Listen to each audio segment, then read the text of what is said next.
What is up? Welcome to episode number 113 of the unofficial Tedeschi Trucks podcast. I am Adam Choit. To follow the show, it's at Tedeschi Trucks Podcast on Instagram, and on YouTube, just search Tedeschi Trucks Podcast. If you're watching, you are already there. That's my channel, so please be sure to subscribe, give this show likes, share it. I appreciate all that 100%. I'm at Adam Choit on Instagram and Twitter if you want to follow me. Please be sure to subscribe on whatever platform you listen to podcasts on audio. That there will be an audio version of this episode as well. Of course, TedeschiTrucksPodcast.com is my domain. It will forward to my link tree with all things related to this podcast, this show. AdamChoit.com for all my other projects and links to all that stuff. I won't even get into that for now. I'm pretty excited to get into this conversation, where we will be recapping Tedeschi Trucks Band in Chicago at the Chicago Theater, round 2. They were there a couple of weeks ago. That recap was fun, and we will have 2 returning guests from that show, Kelly Keys and Richard Dunham, who recorded the audio to these couple of shows on Friday and Saturday. And I got through most of it. I was able to catch up through. I think I listened to pretty much I did get through all of the first show, the Friday show, and pretty much everything up until middle of Angel Sugary. I was just kind of listening, preparing for this, but everything sounded amazing. Thank you, Richard. I think we should just get into the episode. Jeff Fink might be joining us. I think he's traveling back home right now. I saw some really cool pictures he posted getting Derek Slide and all that stuff, so I may just share his photos even if he's not here anyway. But I want to bring in Richard Dunham, and I want to bring in Kelly Keys, and also Staci Feldman, for a first timer for this podcast, and David Flamm as well. So let's do that. How we doing, everybody? Doing great. Good out. I see everybody. I hear everybody. I think I heard everyone's voices. Yep. Okay. Oh, there we go. We heard David there. I just want to we're doing the audio test right now live. This is going to be super fun. I appreciate everyone taking the time for sure. Wow, where do we begin? I think I like to go clockwise. So I kind of tell me where you coming in, where you come in from for the show, and your drive and your experience kind of getting to the venue. And I'll try to keep the train moving along because we have a lot of music to discuss, of course. So I'll let Staci, give Staci the floor. Thank you for coming on the show, and welcome, by the way. Thank you for having me. Yeah, it was frightening, the drive-in. It was a torrential downpour. And as Richard mentioned, occasionally there were moments where you could not see in front of your face. And it was nerve-wracking, but luckily we made it, and just as we got there, it eased off so that we were able to get inside the venue safely. I mean, there was lightning, there was thunder. I mean, there were tornado warnings. It was really, really crazy. Where did you come in from, did you say? I live in Chicago, but I'm in a suburb about 45 minutes north. Okay. Oh, man. And you guys were talking about how awful weather. I think you just named everything, all the potential. Did you just name all of the things? Yeah, pretty much. I mean, it was other than snow, but they say in Chicago, if you don't like the weather, give it 5 minutes. Yeah. I'm already going to go on a tangent because I do recall, I don't know if you're a football fan or not, but I do remember that Justin Fields, the quarterback on the Bears, he said some things about the weather, not liking it and wanting a dome and all that. And that probably did not fly because you have to kind of embrace the weather, I guess, if you're from Oh, Chicago. yeah. If you're a native, you got to deal with it. Mm-hmm. What about you, Richard? Where are you coming in from again? I'm coming in from the northwest suburbs. So, yeah, I also had about a 50-minute drive, which was, I thought it was going to be much longer because as I ran into the same conditions that Staci described. It was just, everybody on the road for a while there had their hazards on, and some people were already pulled over to the side of the road to wait stuff out. But after about 10 minutes, it cleared up, and then the roads were empty. So I managed to make it into the show. But as Staci mentioned, as we were sitting in the venue, waiting for the show to start, everybody's phone went off with an emergency alert for like I forget what it was, like a severe weather warning. Yeah.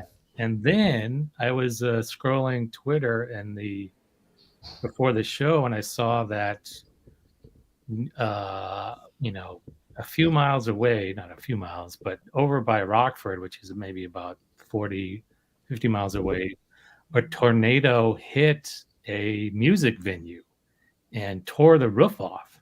There was at a concert by Morbid Angel at the Apollo Theater in Belvedere, Illinois. So I was like, oh, we're safe here inside the music venue. And then I checked my phone. It's like, oh, wow, maybe we're not. But the only storm in the building was the band. So I was gonna say, imagine if like Derek is ripping through a solo and literally the roof comes off the place. That would be, I wouldn't even know what to say at that point. It would be par for the course. It's Derek. Yeah, it wouldn't surprise any of us that much. Wow, was it visibility that was like the biggest challenge driving? Is that was the with all the weather just seeing? Yeah, if there's somebody splashed, there was 1 minute where just a sheet of water hit the windshield. I just could not see at all for a few seconds. So that was well, everyone's still alive, so that's good. What about you, Kelly? Where did you come in from? I'm coming from a suburb pretty close to the city, so I mean it takes me anywhere from like 25 minutes to an hour and 25, depending on traffic, to get down to the Loop, to get down to the Chicago theater area. But my wife is a big weather nerd, so she had been telling me about the storm for several days leading up to the storm, and then had already like staged stuff in the basement, you know, in case she and the kids and the animals had to come down here and taking over my area. I was like, well, I'm going to the show, so I'll see you later. And it's like 4:00, and she's like, just leave now. Just go sit at Potbelly and have a sandwich. And I'm like, I'll just go now. Like, you're driving me nuts. So my drive was fine. And I parked, got sprinkled on a little bit, like walking into Potbelly. And then I sat there and ate my sandwich, and then got in line like right at like 6:30. Because, of course, I got to go in and get my poster, which is limited quantities these days. So I really had no problems at all. Sorry, guys. I know that rain is tough. We never get that rain, that like sheet rain here. And I know the rain because they have it in like Georgia and Florida, you know, like when I lived down there, you just got to pull over. But yeah, no, I didn't have any problems at all. Easy ride there, easy ride home. I did jump out when I saw that all the cell signal went down. I like jumped out in the middle of Passaquan the first night and like ran to the lobby so I could get signal or jump on Wi-Fi and, you know, message home, hey, are you guys good? Hi, yeah. I'm like, didn't wait for anything else. I just ran back in. you got a message back. That's good, and I'm glad you made it. We're gonna bring in Jeff also, Jeff Fink, and the next two people we're gonna speak to, David and Jeff, I think came in from a little bit further away. So David, tell me about. Hey Jeff, tell me about. David, tell me about your journey. You flew in from Atlanta. Well, no, I came from the southeast suburbs of Chicago, Atlanta, Georgia. Oh, okay. Really southeast suburbs. But we Ann and I flew in Friday morning, and we actually did get a little delay on the flight in. There's about a 30-minute delay. I don't know if that was some storms, and we came in early in the morning, so maybe it was something. But then we spent the day, and it was 65 degrees and gorgeous. We took the riverboat tour, the architectural tour, and we didn't really hit. Just a little, like maybe Kelly said, a little sprinkle that we got downtown, you know, right around showtime and all of that. So I was kind of oblivious. We've been hearing about all this terrible weather coming in and really didn't experience it. Must have happened while we were in the show, and because you know, we didn't really get that, but just flew in Friday morning. Cool. What about you, Jeff? I came in from Austin, and I was due to land at 4. And then there was like the 5-minute delay, the 15-minute delay. And so I was getting really nervous. Like this was Friday night. Yeah, this was Friday. And then they did an update and said that the plane had maintenance issues from New Orleans, and it was due in. It was going to be fine. It was just about a 30-minute delay. But then I'm checking the weather, and I'm like, all right, well, if it's 30 minutes, does this interact with what's going to happen in Chicago? But everything ended up being all right. It was really turbulent. There was actually some... They made it through all right, but they were like throwing up behind me. It was a little rocky of a ride, but we made it in, they redirected. We landed about like 5:15. I stayed at the Wet, like right next door. So it was really easy and got to the show on time.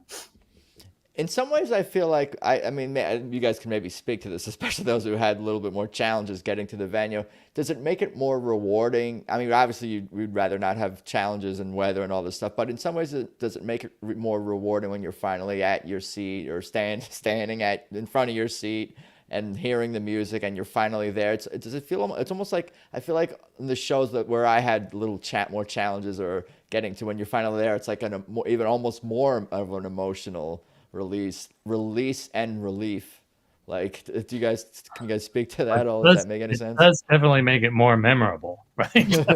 I remember the stories, of blizzards, like New Year's '93 tours, and all kinds of stuff. Yeah. Well, and then they open with Rainy Day, so exactly, yeah. So when it affects the set list, that's the right. I mean, when that was perfect. That just cheered us all right up. I feel like but I feel like it's emotional too in a strange way. It's like because they're very in tune with what's going on, and even with things that you may not even think about. No one probably, or people probably weren't thinking, okay, they're going to play one of their rain themed songs for the first thing of the night. That probably was not. Yeah. You had the thought. I'm like, they gotta play Rainy Day. It's perfect. At some point, yeah, but to open the show with it, it was perfect. Super cool. Like I got 5 people here, so I'm gonna kind of let you guys steer as much as you want, and kind of sit back and listen, possibly for a large chunks of this conversation. But why don't you guys tell me about this is round 2 for Richard, Kelly, and Staci. Jeff and David, you were not at the first batch of the Chicago shows. Okay, but so tell me about kind of like your feelings like getting to Jeff and David. Why don't you, David? This was your first time in Chicago. For a TTB show in Chicago, it was my first time. I actually traveled to Chicago for years for business, so I'm pretty familiar with Chicago. But my wife Ann had never been to Chicago, so I've told her about it for years and years and years. And we try to go different places, and for some reason, I've been promising her to take her to Chicago. And we finally said, this is a great excuse, because you really don't want to be to Chicago in January. If you can help it, these other poor souls, if they live in that area, they deal with that January weather, but I traveled there for business in Januaries and hailing a cab out on Michigan Avenue in the slush, and it's brutal. So it moved to, they moved it a little later in the year, and we took a gamble and said, hey, I see. The second, he's like, that second residency is a little later in the year. That's a few more degrees up in the temperature. I got a bunch of other TTB shows already on the docket. That makes sense for sure. It was so special to be there, though. I kind of posted and told Ann, I said, that might have been our first time seeing them in Chicago, but I'd be surprised if that's our last time at the Chicago theater. It was really special. Yeah, Jeff, was it your first time at this venue too, or no? First time at Chicago Theater. I saw like an early iteration at the Crossroads Guitar Festival, the Clapton Crossroads, that was out at wherever the soccer team plays. What was it called? It's in Bridgeport. Yeah. I never call any of the arenas in this area by their names. I just call them by what town they're in, because then they change. So yeah, that's the Bridgeport. Yeah, it used to be Toyota, right? I don't know. I forget what it is now. Yeah, that's the one I went to. And then I've been to Chicago. Like my aunt, she's been teaching at Northwestern for years and lives in Wrigleyville. And my little sister just moved to like Roscoe Village in Chicago like 3 or 4 years ago, just before the pandemic. So I got I've been there a bunch too for work too. But first time to Chicago Theater. And Tell me about it was sweet. I really love that venue compared to like the other theaters. I really like this one. Yeah, what about you, David? What were your thoughts kind of upon entry? Yeah, really liked it. Beautiful on the inside. When we got inside there, I thought it was beautiful on the inside. Obviously, the marquee was lit up and spectacular. Reminds me of the Fox Theater in Atlanta. I think the Fox holds about 5,000. I think someone said this was maybe around 3,000. Somebody can probably correct me, but beautiful, beautiful venue. I wish I had as good a seat as Jeff had, though, and I probably would have enjoyed it even more if I had a better, as good a seat as Jeff had. 3,600 is the capacity. Where was everybody sitting exactly for this show? So I was like 2 seats from David. I just see, we sat together. We actually sat together at the show. 2 seats in front of him, though? No, we shared seats. We shared seats. Yeah, I bought extra tickets because I was hoping my little sister, my brother-in-law would go, but they ended up having a wedding to go to that they went to. So David and Ann took the other tickets. But you guys were where exactly? You were close to the front, near where? I think we were 11th row center Friday night, and then 7th row center Saturday night. Gotcha. And so you and Jeff, you two were in the same areas, basically. Yeah. Gotcha. What about you, Staci, Richard, Kelly? On Friday night, we were on, like, I break it up between like Susan's side and Derek's side. Sure, me too. In my mind. So like on Friday night, we were in section, you're double letters in that theater. You want to try to be double letters if you can, because then you're out from under the awning and the sound is kind of perfect, and out from under the balcony. So we were 3R, which is Susan's side, double M. So it was really perfect. And then on Saturday night, I was 4R, Derek's side, double L. So I was kind of like on each side in the same, double M and double L for each night. On the floor. On the main floor, yeah. On the floor, gotcha. What about you, Kelly? I'm looking right now because some of the days are bleeding together in my head. No, so Friday night I was like right behind the pit, but like all the way, like right in front of. Can you text him now? Like I Derek and Susan is great, but I'm always so far off to the side that I'm like horns or singers. So I was singers this whole weekend, and Friday night I was like, did you post it? Double B. So I was like one row behind the pit. I just had like a straight shot of Alicia the whole time.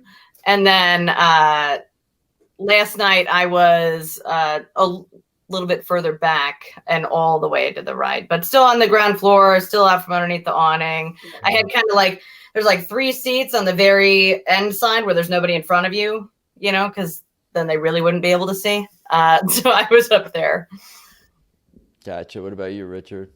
I usually go for the front balcony, so that's where I was. For sound purposes. Yeah, that's right.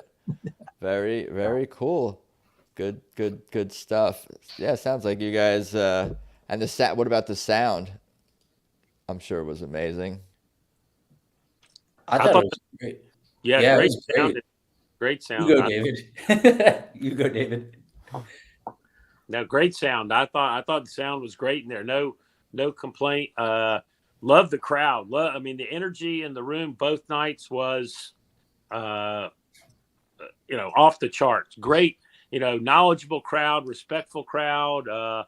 People up, people down, people having a lot of fun. I smelled some funny stuff in the air, but it was awesome. It was sound I thought was amazing, and I think Jeff, he picked those seats. I actually had some others and sold my seats and moved, next to Jeff. And the seats he had were really right in the sweet spot. I thought for sound, it was terrific.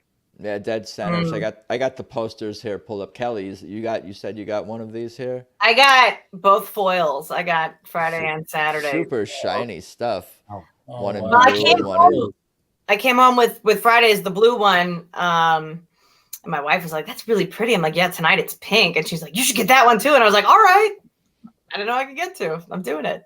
Yeah, if you're listening to this podcast and not watching it, definitely check out the poster because it's kind of hard to describe them, but they are just beautiful images for sure. Should we dive into the set list a little bit? You see, I got some photos from everyone. I think this is one of yours here, Jeff. That's the band. That's where we were sitting. I think that's Friday night. Yeah.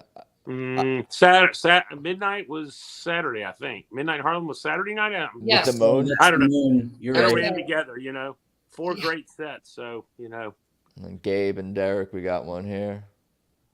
There we go. All right, we got Rainy Day. Don't Keep Me Wondering. Misunderstood. Take Me As I Am. Gin House Blues. Passaquan. How blue can you get?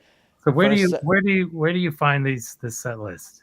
Is this from, people posting them mostly in okay. fans group on Facebook. Tedeschi Trucks Does anybody Band know fans group. why when you see set lists like this, it's always the same font? Like every single band has the Oh, same font. that's maybe it's the same program, but that's a good question. Maybe I think there's a reason for that. Why is It's a screenwriting all Live Curry or new? Live Nation software, something like that. It might be an unwritten rule between the artists, like somebody gets up there and gets pissed, like, what is this Comic Sans? I can't read this. Right. No, I mean, it's a good font. It's for set list, very clear and easy to read. The second set was go on. Kelly, what time did you have to get there to get the foils? I was waiting in front of the door for it to open. Like it was me and the door. And there was no one in front of me, and I was all the way to the left, like on the same side. Like you walk in and the merch stand is right there. And I still got number 9 out of 25. And I was like first in line. So yeah. Does it say on it like poster 9 of a number? Like it has that 9 limited... of 25. Oh, that's cool. Limited. That's yeah. Awesome. Mm-hmm. Congrats. Yeah, I might actually put those ones in like nice frames. I just get like the cheapo, $8 concert frames because I put them on like the Velcro and I just move them around the room whenever I want. But those ones I think are going to get taken to the store. I did notice that you had changed up some of the posters. I'm on the other side of the room now because my wife brought all the candles and stuff down for the tornado that didn't come. So. So the second says, I might as well run through it because it's up here too. Suzanne, the letter, do I look worried? Whiskey leg, somebody, pick up my pieces, down in the flood, gravity, bound, keep on growing, bound for glory, soul sweet song, and then more for more, which we haven't heard in, I don't think in ages, but let's talk the first set. I'll kind of give you guys the floor to talk about whatever jumps out at you. You can go song by song, whatever works. We kind of touched on Rainy Day, setting the mood or continuing the mood. There was one. Which song was it before? Like right before the Susan tune. Somebody in the audience must have asked her, like, "Hey, how you doing?" Because she's yeah. I'm doing great. How are you? Yeah, that was great. In her cute, sweet little delicate voice. Exactly. And that's when she came back onto the stage after Passaquan, I think. Right. Yeah. Yeah, she really rolls with the punches when somebody yells stuff out. She kind of goes with it. And doesn't fluster her. Mm-mm. Well, we talked before, Adam, first set has been pretty standard this year. It's been, very, not a whole lot of variation, obviously played with intensity and excellent execution. But I just, every song they kept going through in the first set, I was like, oh, what a variety, what a mix up from what they've been doing. And to get Allman Brothers in the second slot, and it wasn't Done Somebody Wrong, which they played almost every night this year. Don't Keep Me Wondering was great to hear that in the second slot, I thought. Yeah, that's a very unpredictable first set. Not so much in the choices of the songs, but the fact with all those put together, Passaquan after Gin House versus instead of Circles, and How Blue Can You Get? They haven't played too much. Take Me As I Am is kind of appearing a little more lately. Misunderstood only a handful of times. And we touched on the other two songs. So yeah, definitely I feel like all the songs with each other in this combination made for a nice surprise, and they were all awesome because I was saying I listened to this whole show, of course. Yeah, and the Passaquan's been coming after all of Crescent lately, and for them to just come straight out with it was different. It was awesome, I thought. And it seems like in general, this set, maybe this is just from what I've been like noticing this year, but it seems like this show and Saturday show, both shows at least, like it was a more integrated set with all of the new songs and the older songs and the covers that they do. It just seemed like really integrated. I think also, I mean, I don't have it off the top of my head. Kelly and Richard could probably speak to this more, but they have to keep in mind what they played the first time they were in Chicago, and to mix it up for a lot of the hardcores. Passaquan was a repeat from the previous, the round one. I don't know. There might have been another repeat on Saturday.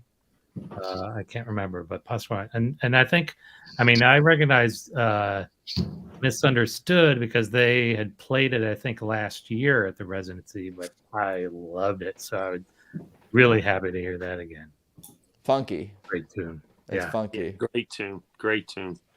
I mean, yeah, I just like Jeff said, what just such a mix of songs, and I did make I was able to make a mention to someone that plays in the band. I thought, to end the set with How Blue Can You Get, just Susan just tearing it up to end the set after she's had her rest during Passaquan. That, it's usually been something a little softer to end the first set. So going kind of hardcore guitar blues, I thought was just an incredible way to end the first set. Yeah, I think it fits with blues in Chicago and that whole. Yeah, we'll speak more to that when we talk about that. The first weekend the sets could have been anywhere, but this weekend these were Chicago sets. Like, these were Chicago blues sets. Susan taking the lead. Susan played more lead than Derek. Like, I was almost wondering if he wasn't feeling well. And it was awesome, and yeah. I've been noticing that lately. Susan has been just, going off with her solos, and more than I've ever seen before. And it's the cutest thing, because you watch them on stage and you see Susan constantly looking at Derek, and there will be a moment where Derek, if you're really watching Derek, you'll see him look at her and go, yeah, as if to say, go girl. Yeah. And that girl goes. She goes. And if you watch Derek watching Susan, the look on his face, like, it's almost shocking. Derek smiled on stage at Susan. Yeah. Yeah, he's almost like a bass coach. Should I go for third? Like, go. Yeah. Stacy, that's funny. I said, I have a hard time when Susan's playing a lead. It's, do you watch Susan doing her thing, or do you watch Derek watching Susan? That's almost more of the show, is watching him. And I think funny, she does something and she's like, have you had enough? And he'll nod. No, keep going. Yes. Give us more. I love when he does that. I love the dynamic between them. I love how they play off each other. And there was a moment, and they did it a couple of times in some of the songs, where they're facing each other and they're almost doing dueling guitars, and they're like going, really, really fast with their hands on the guitar, and they're facing it. And it's just such a moment. It's such an energy to be a part of, that you feel like you're going to just jump out of your seat. Yeah. There's a quick clip somewhere of Whiskey Legs from set 2. I think of them doing that. Yes. Right. There's dueling, but they're also doing, I think, even a little bit more interweaving, and as opposed to one playing straight rhythm and one playing lead, or playing, call and response back and forth. There's a little bit more like weaving back and forth. Obviously, the culmination and the building up, and the revving it up together at the same time. That's something we've seen, and it makes you want to jump out of your seat for sure. Yeah, it's super, super awesome stuff the way you guys describe it. I was going to say the same thing that I was going to mention David's comment from last week saying, you're talking about, do you watch Susan play, or do you watch Derek's reaction to Susan playing? And I guess if there's a choice, the answer I think would be to watch Derek, because you can still hear her playing while you're watching him. So I think that would, if you have to pick, I think that you can. I think that might, be the choice. Yeah, it's just a very. I'm far enough away. I just enjoy seeing her leg go up. No, when the leg goes up, that's when things getting serious. Yes. What do we got here?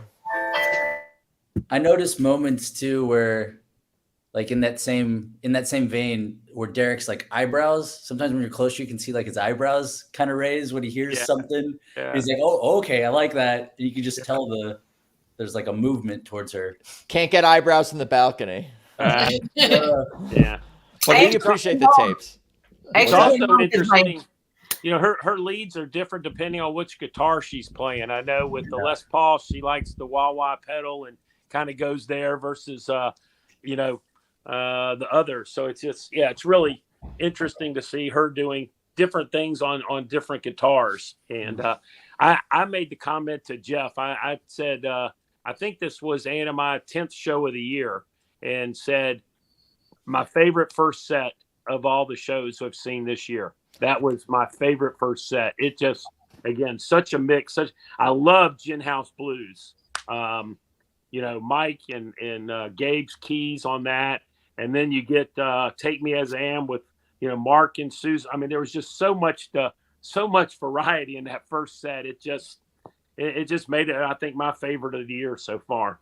Very cool. What were you going to say, Kelly? You were about to say something. Oh, I was going to say that my family makes fun of me for raising my eyebrows sometimes, and I can't help it. And I came home and I was like, Derek was raising his eyebrows all night last night. I was watching him. No, you guys stop making fun of me now. It's interesting to hear some of you guys talk about your family dynamics, because of course, David and Ann, you guys are both big hardcore fans. Other fans have to kind of like, I don't know what the word is, but like, you know, try to explain to their significant others, you know, their situation with TTB and how much, you know, no, you don't understand. They play different things every night. That's why I have to go to 7 shows. You don't get like, for me, luckily, just exactly what you're saying. Luckily, my husband is the one who turned me on to TTB. I don't necessarily come from like a jam band experience background. So when I met him, you know, he's an old school Deadhead, Fish, all that kind of stuff. And he would take me to concerts and I'm like, oh, this is nice. And then he took me to see TTB and my mind was blown. And now it's like they say the first step is admitting you have a problem. I'm kind of obsessed, and like, no matter what's happening, no matter where I am, I'm going to find a way to work TTB into the conversation, or something about Susan, or something about their songs. And my husband now is kind of making fun of me that I'm like Rain Man with it. And it's like 10 minutes to Susan, 10 minutes to Susan. So that's my, it's all I talk about. I think you're in the right place, at least virtually right now with this crowd for sure. At least you can admit you have a problem, Staci. I admit it. You have a problem, and there's only one way to solve it. That's get in the building and see them again, and get more TTB. That's right. No, I appreciate you sharing your TTB history story. So it sounds like you're kind of like you were saying, a little newer fan. Discovered them fairly recently. Yeah, I'm newer to the whole thing, and also I'm a singer. And I used to, when I was younger, I used to pursue singing, and then I kind of decided to give it up and got a real job. And but back when I used to sing, I would get a little bit frustrated because I had a deeper, lower, raspier kind of a singing voice. And, I'm an 80s child. So when I grew up, I was listening to Mariah Carey, Linda Ronstadt, Whitney Houston, and I would sing myself hoarse trying to sing those singers, those songs. And, fast forward many, many years, I'm, 53 years old now, and I'm with my husband, and he takes me around to the jam band scene, and he takes me to a TTB concert, and Susan comes out, and I hear her voice, and my jaw dropped to the floor. I mean, I was so moved. And I'm one of those nerds where my first concert, my first TTB show, they played Midnight in Harlem, which at that time was my song, my draw-in song. And I just started snot crying, like just ugly crying, snot crying. They were playing my song. I was so moved. And that was it. I've been hooked ever since. And her voice is everything I would have ever hoped I could have been as a singer. I mean, she just makes my tummy flip. Well said all around. I appreciate hearing all that. It's fun. So did nobody else think that it was a kind of a short set? I was surprised that it ended earlier than I expected. And I think Susan made a comment at the set break. She said, we'll be back with a really long set for the set 2 or something like that. Yeah, I noticed that, and I was because I have my little group that is trying to meet up there, so I'm on social media up at the break right away. I posted a picture of where I had my little table, and some guy, I don't know who it was, and I don't remember which page it was on, but there was something about not trying to be that guy, but that set was like really short. Like we've been here for an hour and a half and they only played for 45 minutes. And I don't know what I was like, I'm not even putting my foot in that. Like I didn't look back to see if it was deleted or if everyone was like, just wait. But to have that, like to almost feel cheated, I guess, which he must have felt. And then to come back for set 2, like, man. Yeah, I mean, Come on, you know, TGB going to deliver. They're going to deliver, of course. Yeah, right. Like, don't doubt them. Right. Well, I think you got the record. If you got the recording, Rich, I think the first set's probably been running, hour and 5, something like that. I think first sets this year. Yeah, something like this that. one was like 50, I think. Really? Wow. Yeah. So it was, and it was planned to be that short. I know that we were talking about them doing the shorter set at the Ryman when Derek went to go play with Billy Strings. They wanted to make sure they had enough time, but I'm not sure the reason that they specifically seemed to plan out. I wondered if it was like weather situation, but after my drive in, and that what I saw online, I was wondering like if everything was weather related that night. Yeah, no, I don't know. It's an interesting question. Yeah, but the second set, as we can see, looking at the songs, there are quite a few more of them. Anything else about the first set that we should talk about? Or anything special about Passaquan compared to other versions you guys have heard? Take Me As I Am. I'm kind of in love with that song. Like, I'm happy that's on the set list, and then everyone seems to be loving that one as well. But anything else about set 1? Yeah, I can give 2 cents on Passaquan since you asked, Adam. Sure. Again, I think I mentioned it before. Early in the song, once it gets going and it gets into it, I mentioned, I was like, is Derek driving the drummers or the drummers driving Derek? It's such an energy between the 3 of them is what kind of gets me at that point. I'm focused on the 3 of them. And I think last time we talked, you had a couple of drummers on, and they were hooting and hollering, the drummers. I kind of over Derek, but it was, again, that just catches me on Passaquan every time. That back and forth energy, I think, for the drums and Derek. It's become my number one, like, getting ready song, like between like shower, then getting dressed and getting together, go out. And by the time like Passaquan starts and ends, I'm pretty much almost all ready to get out the door. And I think it's a real thing that like to like get your mind in the right place and kind of like have that musical download input in your brain and your body and your soul, like before you leave the house, before you do the next. Well, it's an interesting point because I was like, a common phrase out of my mouth when I'm in the car with my husband is put on TTB all the time, put on TTB. And so we'd be in the car and he'd say, I'm not going to listen to the band I'm going to see before I go see them.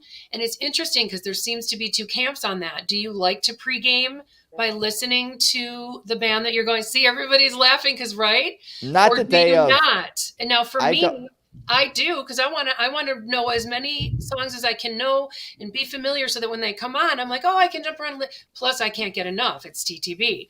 But some people are different. I mean, especially if you're going for the second night, it's always nice to hear, relive the first night as much as you can, and kind of get back in that space and get revved up. That I might do. Richard, driving last night, I was listening to your upload on my way downtown last night. You know what I kind of like to do also, and I think I have done this, I don't think I'm just thinking this right now, is listening to the studio recordings. Like kind of not listening to live versions, but only listening to like studio recordings of TTB. So you're kind of, the live is like, oh, look, you kind of hear just to kind of listen to a different version and to make the live version feel a little bit fresher, the live music be fresher. Or I'll just kind of listen to more Allman Brothers stuff and not listen to TTB as much, like leading up. I'll listen to more of the other TTB influences to get me in the mood. I am kind of a little bit in the camp. I don't like to listen to the band. It's funny, isn't it? Funny how there's it's a thing, I guess. With it's fun, it's interesting, and I cross over in both areas. Like I'm listening to TTB in the recordings like so much throughout my days. Usually. Same, yeah, exactly. Me the same. And so sometimes it's like before the show, and I'm like, all right. Like I listened to Billy Strings Friday, like before I was listening to one of his shows from a couple of weeks ago. I hadn't heard yet. So like that was my pregame, but then Saturday I was listening to I guess it was yours, Richard. It was Friday night show. I listened to Saturday of the Friday TTB on Saturday before Saturday. Yeah. I had the problem all last summer. No matter what show I was going to, I was listening to I Am the Moon on repeat, on repeat, on repeat. And I'd be going to these shows that I'd been so excited to go see. And normally I will listen to the artist on my way there. And I was listening to I Am the Moon nonstop, no matter who I was going to see the whole summer. So you mentioned, Adam, the difference between the studio recordings and their live performances. And like, I am dying for a new live album release. The band has so much energy. They're like Take Me As I Am, even like right now compared to last year, 2 years, like everything has so much of a different feel to it. Like it feels more alive right now. And if they don't release something from this tour, like I'm gonna lose my mind. I need it on vinyl. I need it on the wall. Every song that they're doing, even songs that I've heard 20 times before, are sounding different and are sounding new. Yep. Yeah, you want the real deal, the official soundboard recordings, shot video, Need it. artwork. You want all the real official things. I'm just like, give me Richard's recordings. That's fine. I can listen to those for the next 10 years. I'm listening to Richard's recording, but right. I want more. You want more. Yeah. +1 to that, Kelly. I'm a different camera. What about set 2, Suzanne, the letter? Haven't got those all that much. I don't think Suzanne this year. Maybe once. I didn't know that tune, Suzanne, but I was listening to it. I was like, I bet this is a Leonard Cohen song. It sounds like a Leonard Cohen song. Yep. I loved it. I thought it was great. Susan's, one of her strong suits that everyone loves about her is her deep, low, kind of raspy sound in her voice. But in this song, we got to hear a little bit more of her falsetto. And there was another song where she did that, where you got to hear a lot more of her high, soft falsetto, and it's so controlled and it's so beautiful. And it just goes to show you that there's nothing she can't sing. Control was the word I was going to use. Control, that's it. Mm-hmm. And it seems effortless to her too. It's just, yeah, it's amazing. And she doesn't overuse it either, because there's times when she'll use it and I'll be like, oh, I wish she would use it more, but it makes it in some ways a little bit more special in a way when she doesn't overuse the falsetto, be it on part of a song or for even more, more of a song, on more of a song like Suzanne. Yeah, it was beautiful. When they do something like The Letter, like that's one of those performances where if you're talking to somebody who's unfamiliar with TTB, unfamiliar with Susan, where you'd be like, no, like these are really, really talented musicians. They are the top of their class at everything. Their performance of The Letter is one of those where people can hear that because they're familiar with the song, they're not familiar with the band, and nobody's doing it better than them. It's interesting to look at this set and think of it where Susan and her style and where she fits into the band, like just looking at Suzanne, like we're talking more, she sings a little bit more high pitched, softer in a certain way and in a different style. And then The Letter is super duper powerful, as is Do I Look Worried, really powerhouse vocals. And then Whiskey Legs is a powerhouse on her guitar, especially that stands out. Then Somebody Pick Up My Pieces, again with a little bit more softer country feel. Down in the Flood, obviously, is a Derek song. Gravity, she shares the stage. Keep on Growing, she's a powerhouse. Bound for Glory, she takes us to church. Salt Sweet Song is kind of like described in the title of the song, what Susan brings to it. And then more and more, sharing the stage with Mike and giving other band members time to shine. It's interesting to track all that and to see where she fits into the show and how her different styles make for such an amazing show. Like Susan and Mike, they both have so much range in terms of like the styles that they can sing with, and they have their own unique styles to them at that. I was just thinking about Mike's voice, how it's like if you light a match and blow it out and it's like smoldering. He's got a smoldering, smooth, gravelly, bluesy sound to his voice, but yet he's so powerful. He really lifts you up when he's just belting it. You want to move. Yeah, again, he can get really high, really low, and effortless. Adam, wait till you get to the end of Last Night if you want to hear Mike's voice go in high range. Yeah. Yeah. It's like that recording. Holy cow. Yeah. Wow. We're gonna get to it for sure. This- you This know, set, oh, go ahead. no, I was gonna say yeah. I was gonna say talk about set too. This set list is nuts. I think it's like nuts in a good way. Like they opened with Suzanne, like unpredictable again. Like opened with Suzanne, like what, and then go into the letter, which I'm used to the letter coming like later in the set or in the encore. So I'm like, okay, this is what we're getting. Like turn it up a notch already, and then Do I Look Worried, Whiskey Legs. And then somebody pick up the pieces, slows it down a little bit, but they're already at like another level for that. So that already feels like elevated. And then it's Down in the Flood, Gravity, Keep on Growing, Bound for Glory. Like those 4 in a row, like Yeah. I thought this set was out of control. I think there's something to what you're saying when you talk about like Whiskey Legs and the energy that song has, and then they're doing a slower song next, but you don't lose the emotional energy and the attentiveness and the interest and the engagement. You're still at that sort of level. You're just giving that emotional energy to a completely different style, genre, even song, which is fascinating, because I don't know, you'll see some bands they'll play ballads, they'll play harder rocky type songs, and you could feel the energy changing and dipping and maybe people's attention slipping, but not with this band, it sounds like, at all, from what I gather. Yeah, last round we talked about, I think, Outside Woman Blues, and how, you know, the kind of dueling guitars really, really kind of amped it up, and I thought Whiskey Legs was kind of that that same story in this set, or in this night. Like this is where they kind of moved to the next higher plateau in terms of energy with Whiskey Legs. Yeah. Yeah, I don't know if I was sitting closer for Whiskey Legs than I was the last round, but that definitely seemed like the warm up to what they were going to do for Whiskey Legs with the call and response.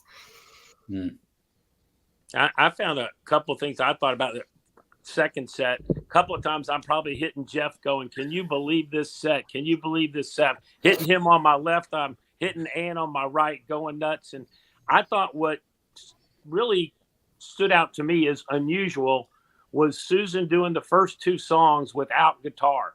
She was just vocals on the first 2 songs. And you usually don't get that back to back with her, you know, just focusing on the vocals. And as Staci, I mean, her, you know, her falsetto high range on Suzanne, and then, you know, her, you know, kind of the way she, I don't know, guttural on the letter. And then Do I Look Worried and Whiskey Legs back to back. I mean, we've all heard Do I Look Worried a zillion times, but it's still one of Derek's best guitar riffs, you know, that he's done. And those first 4 songs, I was like mind blown. And then it did slow down for a second for somebody to pick up my pieces. And then for us, you know, old school folks, when you see him pick up the different guitar, you know, Down in the Flood is coming. That's the only one, you know, he uses that guitar on. And I turned to Ann after that song and I said, if I hear a Keep on Growing or Tell the Truth in this set, you're going to have to carry me out of here. Oh. And then 2 songs later, he starts Keep on Growing. And I was just like, okay, I surrender, Derek. This is the best set list you've written in a long, long time. I was just out of control. And I was like, we got to come back to Chicago. They must love this town, because they are giving them everything tonight. Yeah. Yeah. Those last 4 songs in a row I'm still like amazed by that. Glory was incredible. Yeah. Well, I guess we'll talk about it a little bit when we get to the next night, but this was a great weekend for Alicia Shakur fans. Oh, Yeah. Yeah. Well, just I mean, vocally, this was a knockout weekend. I was gonna say this is the first time that I've seen them do more and more. And you know, anytime that you see Mike walk up with the mic stand, you know, you get excited. And we just finished talking about what a great singer Susan is. And then you get excited again because now Mike's coming up. And when you know they're going into a song where you're going to get to hear, you know, Alicia like just belt it out from the back. They should start moving her up. Everybody's taking their turn up in the front of the stage now. She should. I think that's coming up. I think next round in Chicago, she's going to be carrying a mic to the front and doing something like we saw from everybody else. Yeah, that would be cool. That would be cool for sure. I think it's coming. That is a great point and thought. But I will say that more and more to close out. Like you said, that you saw Mike coming up to the front. Yeah. And my first thought is, get what you deserve. And then Mark walks up with him. And I'm like, we're getting more and more. You got to be kidding me. And the two of them, I mean, you talk about Derek and Susan on the guitars going back and forth. Mark and Mike on more and more. I mean, that is a, vocal gymnastics, I guess. I don't know. Staci, you being a singer, you probably could speak to that. But the two of them going back and forth on more and more is exhilarating to me. Mm-hmm. I agree. It was incredible. The vocal talent in the entire band is off the charts. I mean, even you were talking about Alicia and her vocals. There was a moment we were talking about how Derek looks at Susan. There was a moment where Alicia was going off and Susan was looking at Alicia like, wow, even Alicia blew Susan away right on the stage. It was a really neat moment to see. That girl has a powerhouse voice. Yeah, sure does. I felt like this night was a vocal and guitar night. It was, the horns were, I thought, in the background on the first night.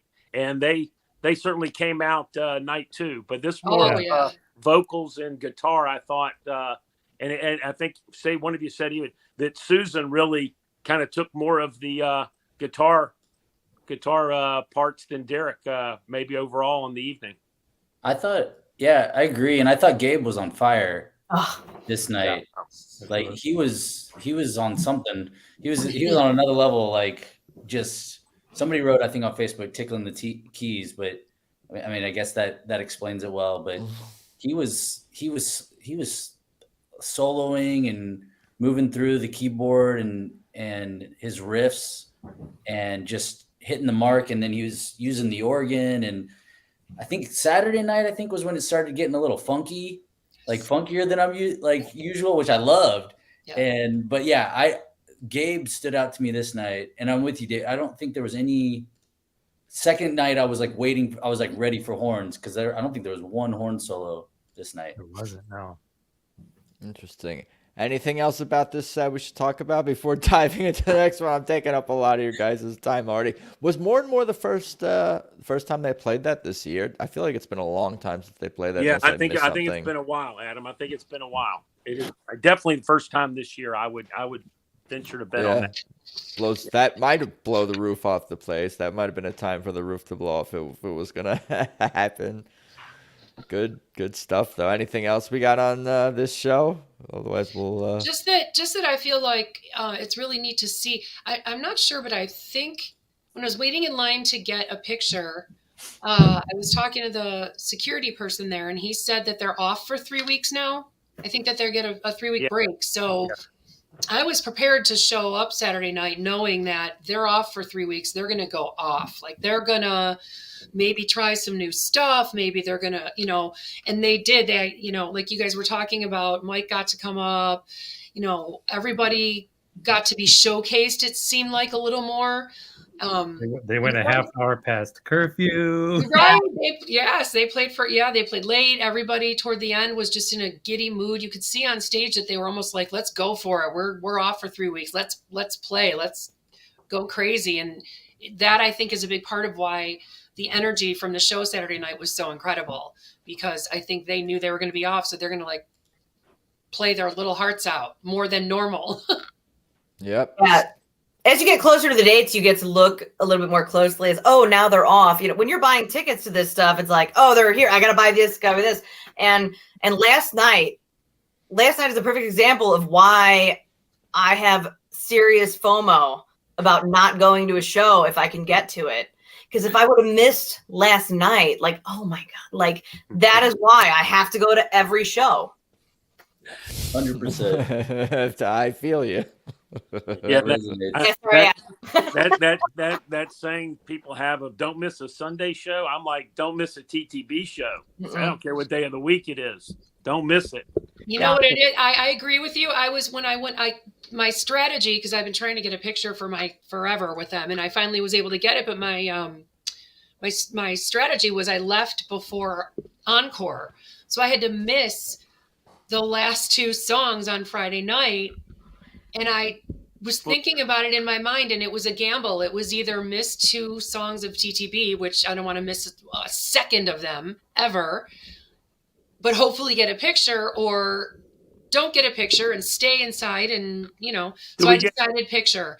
Can Adam post your reward? Do we get to see your reward? I can do that. Hold on. Reward for that? I have it here. Let's get that here. I got his slide too. There's one of them. Yeah. Photo with Derek.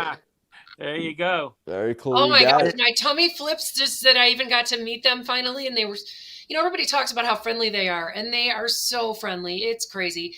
They're the nicest people, and I can die now because I got my pictures with Derek and Susan. Very cool. Adam, we happen to be standing right next to each other. I didn't realize that Staci was who she was, and I said I was sorry I didn't say hello. Back and forth, and we ended up getting to chat on Facebook earlier today about it, and they got pictures, and for me, I got a 2-minute chat with Derek. I didn't get a picture, but a quick chat, and told him how blown away I was by the set list. It was fun. Look at these great pictures, huh? But I captured a picture of him talking to you, and there's a little bit of your face in it. I think I saw that one Staci, too. that is better for me than the pose picture, the action photo. I loved it. Yes, it was so cool. I mean, if Derek Trucks was smiling at me like that, I think I'd be over the moon. I'm over the moon, definitely. I'm so glad we got that picture for you. That's awesome. That was so cool. Yeah, we got one here with Susan. I'm showing for the audio listeners with you and Susan smiling. You're gonna frame this? What are we gonna do with these? I'm gonna blow them up on a canvas like the size of as big as humanly possible. I'm such a nerd. I'm such a fan, and I just I'm gonna blow them up and put them over my desk. Yeah, very, very awesome. Good stuff. I might as well show this one as well because we got Jeff. Jeff got a prize, huh? Yeah, tell us about how this happened. You got Derek's slide here. I got it right. I got it right here. I've been trying to do this for like a while, and actually, David was trying to help me at the Ryman shows get it, and you have to ask Bobby, but he doesn't always come out there when they're doing the set lists and handing them out. It's Ryan and it's Chris, I think, are their names. And Ryan started telling me, you got to ask Bobby, and then at Warner, he told me the same thing. Like, you got to ask Bobby. And I couldn't find Bobby. And so finally I see Bobby come over. I think he turns off Derek's amp to let it cool before he takes it out. But he goes over and touches some stuff and he leaves. And so I happened to be right in front of that. And when he came over there, it was a pretty cool exchange. And how I interpret it, but I said, "Hey, Bobby, can I have Derek's slide?" And he kind of just turned and gave me a smirk, and it was like I took it as he saw a moment to make a fan happy, and grabbed the slide, tossed it, caught it, said thank you, and as he was walking off, he turned around, and David was saying, "You're such a sweetheart," and to Bobby, and he turned around and gave a big smile too, and walked off. It was really sweet. Very cool. I'm glad you caught it too and didn't drop it. Was the floor hard surf? There was some. The next show, half the pit is going to have T-shirts made saying, "Hey, Bobby, can I have Derek's?" I know. I'm thinking. I was hesitating. I'll tell you what I got. I didn't get this at the show, but I ordered it online. But it's a necklace. I don't know if you can see it.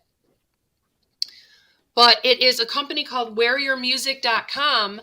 And Derek and Susan donate their broken guitar strings to this organization. It's an organization that's owned by 3 women owned, and they take the broken guitar string and they put it in a little charm necklace, and they put a little tag in the back that's engraved that says Susan Tedeschi. And then you get a card, and I'll show this to you with a serial number. And you can get Susan's autograph and a serial number. And evidently there's a whole bunch of artists that participate. But I have Susan's guitar string. I need to get Derek's, and then I'll be good. Sure. Until the next thing. They got an extra one from set 2 or from set night. Yes, that's what made me think of it, because he broke a string. Yes. And I'm like, oh, that one must be getting donated. And, they're very conscious and world conscious. And, Susan talks in her show sometimes about we got to watch the plastic and the environment. And, they're very environmentally conscious. And so they donate these strings. They don't go into a landfill. And the proceeds go to a charity of the band's choice. And for Susan and Derek, the band's choice charity is a inner city school program for music for children. Mr. Holland's Opus Foundation. And if you go on the website, it'll tell you like what charities each artist is donating to. Yeah, good stuff That's awesome. all around.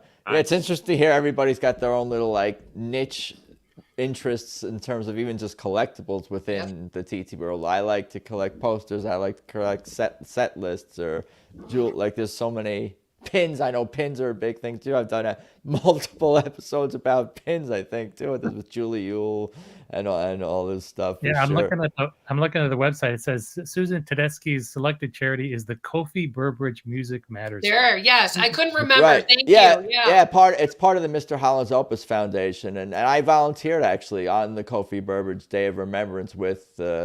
I want to get back over there and get back in touch with them. And I had someone from there talk about Kofi and TTB's work with them. Like I got a link to them and set up in my Tedeschi Trucks Podcast.com page and all that for sure. Let's get into the music. Stand back here, my dear. I want more. Life is crazy. To Gary, feeling music brings Emmeline, part of me, and that did it. I want to talk about that did it because when Susan mentions, whatever, she fills in whatever local bar, for the lyric, you've been hanging out with me, you've been cheating on me with so-and-so at I don't even know what the lyric is, but she mentions whatever local bar it is, which is cool, but it's not just that she does that. She has to do that because it's in like the real heat of the moment and it's very emotional. It's not just like mentioning it like what's I forget what the term is, but just like in passing, just like, hey, what's up, naming a random bar. She has to like sing that lyrically with a ton of passion in that moment and remember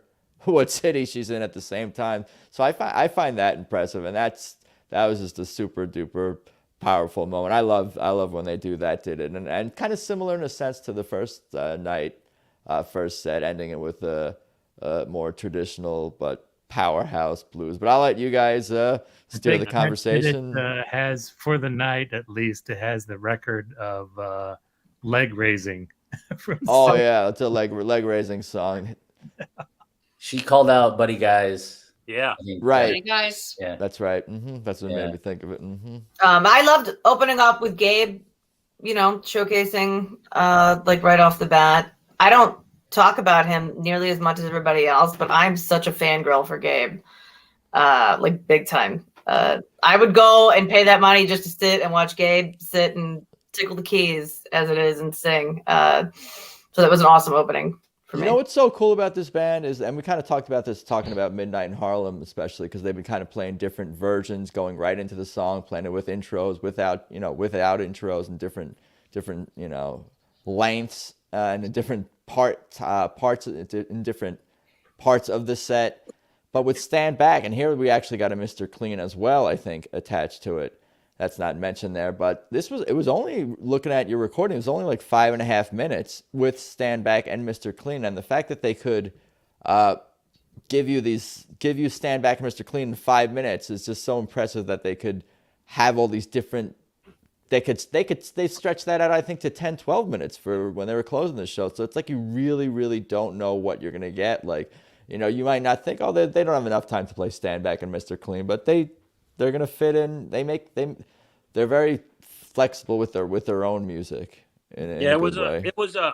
I mean, to hear the Allman Brothers, opener I thought was incredible. It wasn't abbreviated Mr. Clean though. It was Right. not. It was not a full on Mr. Clean. They gave Ephraim a nice little solo in an abbreviated Mr. Clean, which they debuted at the beginning of the year. Which we had to research what that was. Had to dig in and find out what that was. What have they pulled out of the hat now? And it's an old jazz tune, right? So. Yeah, it's become a Mr. Clean tease within Stand Back, which is a cool way to keep Mr. Clean in the set as well if they wanted, shorten it for whatever reason. Yeah, this was just a stellar set list. Good to see DeGarry in there. Haven't had that a ton of times. That is such a beautiful, pretty, melodic. Oh, I just love that song. The way that the guitar takes you up and down with it. I love songs that just kind of take you up and down, like you're just kind of rolling with them. And that one's just a pretty, beautiful, melodic. And it's nice because I noticed that Saturday night, when there were moments where the band was playing a little bit softer, a little bit of a more mellow, pretty kind of a feel to a song, people were quieter. They were listening. They were attentive. They were, they weren't talking. A lot of people take those opportunities to yell out. And, the first weekend, there was a moment like that and somebody was yelling out, "I love you, Susan," which is great. We all do. But this audience was great when they were singing quiet and soft. It was a beautiful moment. When during Emmeline, the majority of the audience was sitting down where I was. So it was moving and something that kind of stays with you when you leave that moment. I felt the same way, Stacy. Emmeline, you could actually hear the last ooze. You heard it to the very end. Yep. And it was, which to me, it just makes it so much more beautiful. Yeah. So that for Mike to get Life is Crazy and Emmeline in one set, pretty incredible. And I Want More in the third slot. Again, it was kind of mind-blowing first set again. Yep. Finishing up with that did it. And we probably need to talk about Part of Me and Alicia with her expanded role in Part of Me. If we're all digging Alicia. Yeah, I mentioned it was a great weekend for Alicia fans, and that Part of Me was a big part of it. I mean, I hadn't heard her take that much of the song before. Is that like a new thing? Yeah, I think they've added that more recently. Yeah, she did it at Warner. I think was the first one at Warner, and then she started doing it since. I think. Yeah, I think you're right, Jeff. It started earlier this year, and they've incorporated that in as a new feature for her, and it's most welcome. Yeah. She's such a powerhouse. Every time she sings, there's a little part of me that feels, no pun intended, that we could lose her. Someday, that could happen. Like when she sings, I'm like, oh, this person should probably be a star fronting their own band potentially.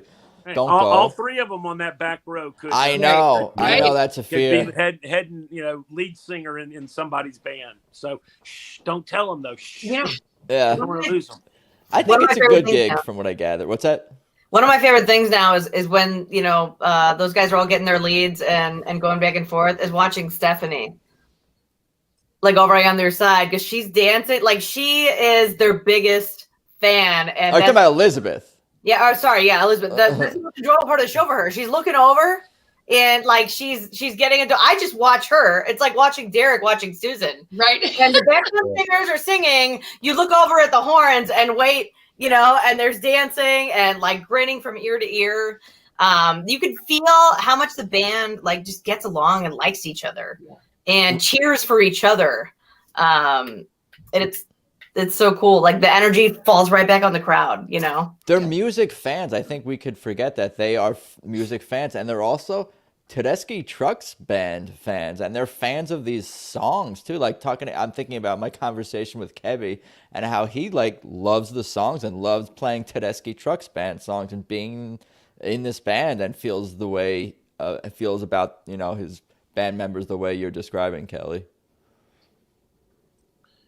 Yeah, so much good stuff. I think Elizabeth be hard pressed to find somebody having more fun on the stage than Elizabeth has. She just does have a blast over there. But also, I got to give a little love out to my Georgia bass player Brandon, holding it down. You know, Always. he doesn't move a lot. He's just kind of steady in there, but Brandon really holding down the bottom. And I see a lot more of Susan looking over at Brandon during certain situations, and a smile there, and Brandon and Susan having some smiles. But he's awesome on the bass. I think he's really been a fine addition over the last few years, and just really solid. It's interesting to hear you guys and this kind of talk about the personalities and the stage personalities and personas and demeanors of the different members of the band, and it's a wide range, and that makes for an interesting combination. How you get the different personalities on the stage, from Elizabeth, who's like constantly moving and really physically getting invested in the music in the only way that she knows how, versus Derek, or even Brandon, who I'm thinking now off the top of my head, he's become the most stoic stage member, even more stoic than Derek or anyone else in the band. And that's not a good thing or bad thing. It's just kind of who he is. But again, you could see how invested and how serious everyone, and how much fun everyone is still playing, despite, or their different personalities. It all works together, and everyone you could see is enjoying themselves. But Brandon is more stoic than Derek on stage. That's an interesting thing. I love watching the horns, and especially the singers when they get dancing. They're just kind of bopping back and forth, and it looks like they're choreographed, right? Right. They're just grooving. Yeah, Richard's dancing for the audio listeners. And I've been smiling and nodding, listening to you guys talk pretty much for the last 25 minutes straight. He's trying out for the horn section. He's getting that groove on there.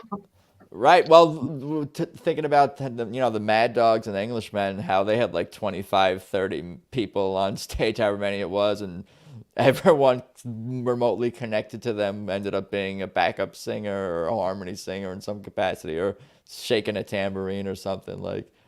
So you never know. Yeah. There's Go on. Oh, well, you got me thinking about just like this reverence. You got me thinking of two things. Well, this reverence that they all have for each other and for the music, and the fans have for them, right? And it's just all moving around. There's like a magic or an alchemy in that. And it made me think too, when you're talking earlier, like hearing our different like spouses and that like family in that situation. My wife is going to go to her first show when they come to Austin in May. It's definitely not her thing, but she's going to go. And her parents are going to be in town, and her dad like loves music. So he's pretty excited to go. But she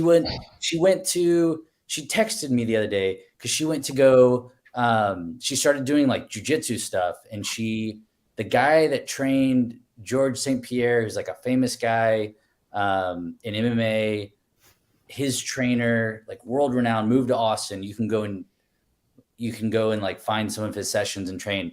She goes there and she writes about like the experience. She sent me a text and just said it was like, she was like the only thing that existed for 5 minutes. And like, that's how the whole like place treats each other. And she said the reverence for him. And I said, that's what I love about going to the TTB shows, is seeing and witnessing and being a part of this reverence for everything. And she was like, oh, now I get it. So you reminded me of all that with just the reverence. I thought that would be fun to. What's your wife's musical background? Is she a music fan? Is she into other kinds of music? Where's she kind of coming into it from? Because I always think about like, what songs should like people, someone's more into singer-songwriter stuff, listen to these TTB songs. You're into more Grateful Dead, listen to jammy stuff. Why don't you listen to Passaquan or an Allman Brothers cover? Or you're a bluesy person here, let's play I Pity the Fool for You or something like that. Where's she kind of coming in from? I'm sure you've tried to win her over with different songs. Not a lack of trying on it. It's eclectic. Like she's a big Eagles fan. Like we went to see the Eagles and she's singing every song. She loves like alt J. She likes a lot of bluegrass stuff. So she likes like Appalachian kind of, and she likes Billy Strings. also She's just gonna- like yeah, concerts and yeah. live music. She's isn't gonna like love this show. She's the gonna main love this thing. show. Oh, She's yeah, gonna, yeah. She's gonna love this show because I feel like TTB is in it, has a little bit of like Americana, if that just kind of that word I think can be ascribed to TTB a little bit. Jeff, you better watch out. You might have a super fan on your hands after that concert. That'd be fun. That could happen. I'm not creating expectations, but Anything else about the first set here that jumps out at you guys? Feeling music brings is always. I almost like talk sometimes on the podcast in puns and not on purpose, like because their song titles like kind of do, are phrases that fit when talking about the band in a lot of different contexts, whether it be "I Want More" or maybe "Life Is Crazy" as well, or "Part of Me." I got an argument with my husband once. We were arguing about, I don't know, something stupid. And I'm like, you're playing with my emotions. Like, Yeah. I literally did quoted a TTP song in an argument. It was silly. I didn't even realize something about, I forget what show, it was one of the previous ones I was recapping. They did, the one from the new album. What was it? The Part of Me, You'll Always Be a Part of Me is a lyric in the song. And then they did Part of Me afterwards. What was the name? The one from the new album. Take Me As I Am. They did Take Me As I Am, and then Part of Me after it. And one of the last lyrics of Take Me As I Am is I think you'll always be a part of me. I think that's one of the phrases used in that song. And then they did Part of Me after that, which didn't even hit me until listening to it for the 10th time in a row. Those two songs. I'm like, oh yeah, they probably did that on purpose. Though there is a connection between those songs. Yeah, Feeling Music Brings is a great one though. An old Susan album. A lot of jamming back and forth, and she goes into I think a little of the falsetto when they're doing the instrumental stuff and the I again think that the way that they're just weaving all the different songs together, like they've got the Stand Back, the Allman Brothers, and then they've got new stuff and I Want More, DTB, right? New stuff, Susan stuff. Like it's so I'm calling it integrated, but I feel like these two nights were just so well, just the full body of work was so put together as like one. It's more unexpected when you don't hear My Dear, Fallen, and all of Crescent in a row, and you hear Pasaquan also isolated without being in the Crescent context, or even with Circles. It makes the whole set list more, I guess, unexpected, surprising in some ways. Even if they're playing songs that they've been playing a fair amount, this year, it's still surprising. I think that's why David especially loved this set as a fan who's been to so many shows this year. To hear, sure, I think he's probably heard all these songs, just about all of them this year, except for maybe More and More and whatever ones they have almost not played. But to hear them in this combination, like you guys are talking about, makes for a more, keeps you on your toes. It's unexpected whatever's coming next. It's like stimulates the mind, because I'm one of these that I'm always kind of thinking like, where's Derek going? What's he thinking tonight? Where's he? What's he weaving for us tonight and everything? And I would say these two nights, I was definitely not necessarily in sync, but I was blown away, as Jeff said, just how they just weave the different different eras together and just. Instead of just hitting, 3 or 4 of the new songs all in a row, just changing it up, and it made it much more unexpected. And I don't know, seems to me make it a little bit more enjoyable, I guess, a little more diversity. Yeah, it makes me curious how they're going to approach whenever they have their next shows, or maybe they're going to dive back into more. Not that there's anything wrong with it, and it's great that, or they're going to dive back more into the hardcore big chunks of Crescent. With or not Crescent, just all the Eye of the Moon stuff, right? And playing big chunks of individual the 4 albums, like, or are they gonna do more like this and play Hear My Dear in between Stand Back and I Want More? Because that's a cool. Kind of a crazy threesome there. And I Want More did not have a soul sacrifice. Right. It was just an all out I Want More that just such energy. My wife Ann got her 2 favorites on Saturday night. She got I Want More, and then one of the ones in the second set is her other go-to. So Laugh About It. Was it Laugh About It? Yeah, Laugh About It. How's So that? she got both of her favorites on Saturday night. So that was cool. I didn't. Maybe I wasn't paying attention before on like the Swamp Family site, but I know for sure now. I've noticed on the app that like when you look at the music, it's including like all of the Derek Trucks Band and Susan Tedeschi solo stuff. I don't know if that's indicative of like that's just all becoming part of the regular catalog now. Like, can we expect to see more of that at each show? If it is great, great with all of that. I think I explained on the last podcast I was on that I am not as familiar with Susan and Derek's stuff prior to the band forming. So it's like I get to experience it all for the first time, and seemingly the best time, because they're doing it really, really, really well right now. But I don't know if I'm the only.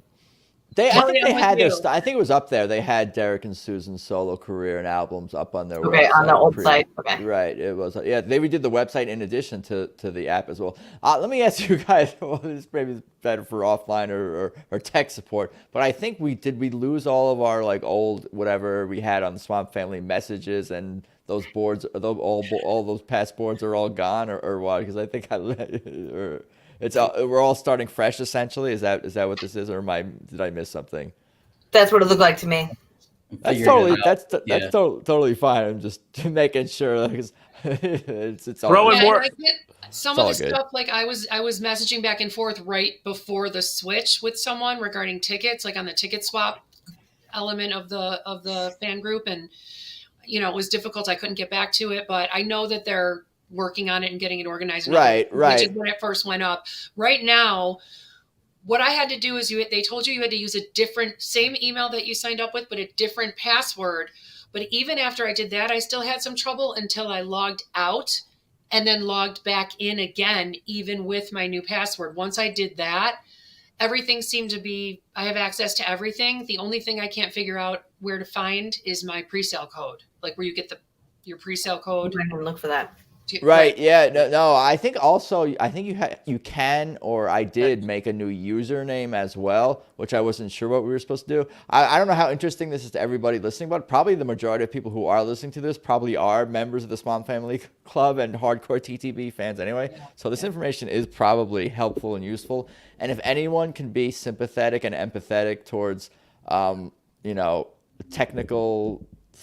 technical issues and ventures and whatnot, it's definitely me. So I'm happy to be patient, and it's a cool thing that they're doing. And I know that the band is working on a lot of different new things, and Susan keeps talking about it, and I think other people, like, lots of new things to come, and all their little promos and videos and social media posts. So I think there's a lot of cool stuff coming from the band this year. I don't know. I mean, I don't have any inside information or anything, but I just think like just more ventures and more shows and more music and more good stuff I think is coming this year.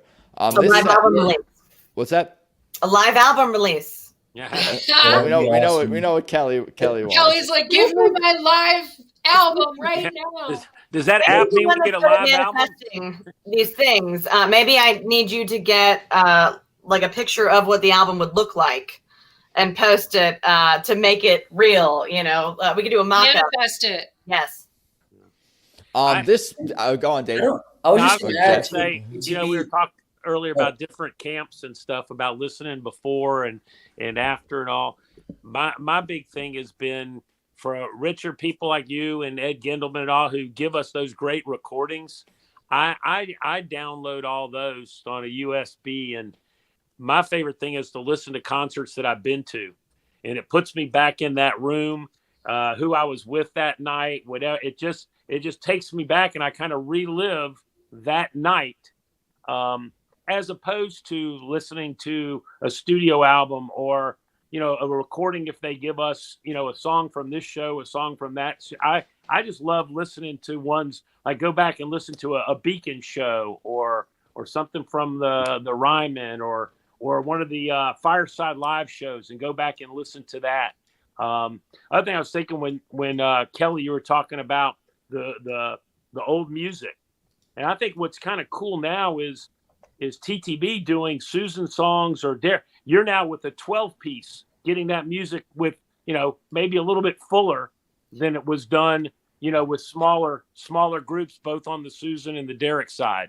So I think that's kind of cool when you hear, like the first one on the list of the second set here, you're getting it with a full 12 piece. Yeah. Yeah, I have no complaint. I'm excited. This is how I get to hear it. It's only anticlimactic going back, go through catalog online and be like, oh, let me listen to the album, and I'm like, where's everybody else? Yeah. Yeah. I just feed off the energy of the room. The crowd, to me, it's just that live experience. I don't know. I'm a live music junkie. I love the different crowds, and that I thought that's what made it so special in Chicago. I just thought the quality of the crowd, of the fans, made it so special for Ann and I. That's what, sometimes we did 4 shows in Florida, and I'm not hooting and hollering to go back to any one of those 4 venues. I got blisters from sitting on my ass for 4 shows, The venue is so special. And I think, you and Jeff came from out of town. The first night I wound up sitting next to a couple, shout out to Mike and Glinda, who took the train in from Lawrence, Kansas. So I think a lot of the crowd had traveled to, this is kind of, a destination venue.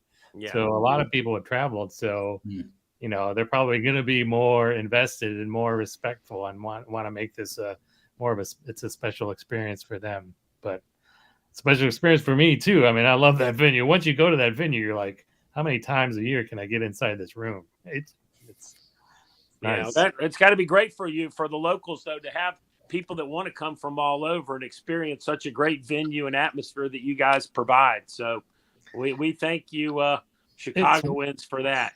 I think one of the things I love the most about this city is the cultural diversity. There is everything here, and it is. The Chicago Theater is historic. It's one of the most beautiful theaters around.